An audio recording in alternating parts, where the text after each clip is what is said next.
The closure of a controversial homeless encampment in Minneapolis will move forward today. We're talking about Camp Ninokasi, which is at 23rd Street and 13th Avenue in the Ventura Village neighborhood. The closure comes after a federal judge denied a request to delay the city's plans to clear out the encampment. Earlier today, residents and activists gathered to speak ahead of the event. Let's take you there now and hear what they had to say. And we feel forgotten. You know, we are still humans too, you know, and we are trying to make it. Camp Nikasi has given me a home. It has given me a family. They gave me a job so I can start to be an adult again and start working myself back up into being in the real world again. Nicole has supported me since day one through everything, and she has never let me down. She's always been there for me, right or wrong. She's had my back. And you can't take my family from me, you know? People say that we're a bunch of addicts, but it's not why the addiction, it's why the pain. All we ask is that we've been asking the mayor to just come walk through our camp, come see it, because our camp, you can't understand it through pictures or reading a story. It's a feeling. Our camp is a feeling. And everybody who has come through and walked through our camp, even our neighbors, have all become our friends. So all I'm asking is that you guys stop forgetting about us too, and just come and hang out with us or visit us and understand that we're still here. And we're going to keep fighting. The current practice of encampment closures disrupts our ability to provide consistent services to camp residents through our Wait House Community Center food shelf, as well as through our Lead Minneapolis program that currently provides intensive case management services to several Camp Ninokasi residents. We need, as service providers and Camp Ninokasi residents deserve, housing options rooted in harm reduction principles that allow current camp residents to maintain their sense of community, and that allow service providers like myself to have a consistent location to meet with and maintain connection to our clients and avoid disruption of services.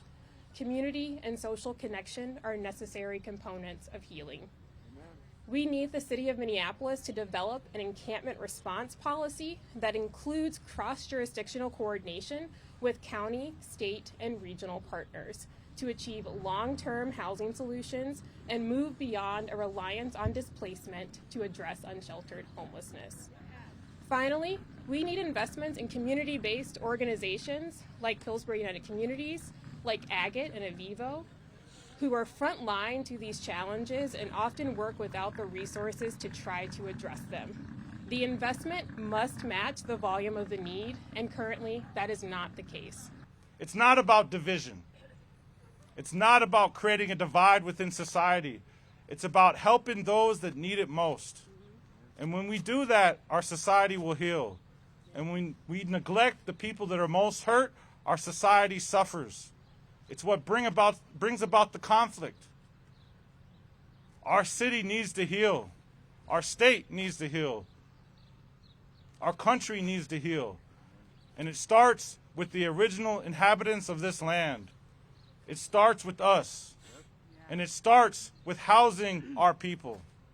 It starts with maintaining those commitments that were made by the government, by all levels of government.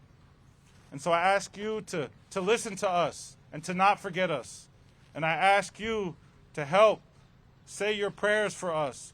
And not only say your prayers, but bring about action. To bring about real, true change. And to begin to help our people heal. Miigwech. We're here today standing in solidarity against the mass displacement of hundreds of indigenous people of this land at this encampment, and standing in solidarity and asking the mayor to stop this eviction and to work with the city council and our state and our county on establishing a cultural healing center. You'll see a variety of city council members behind me and state representatives asking the mayor to stop this eviction and to work with us to do this center with the community.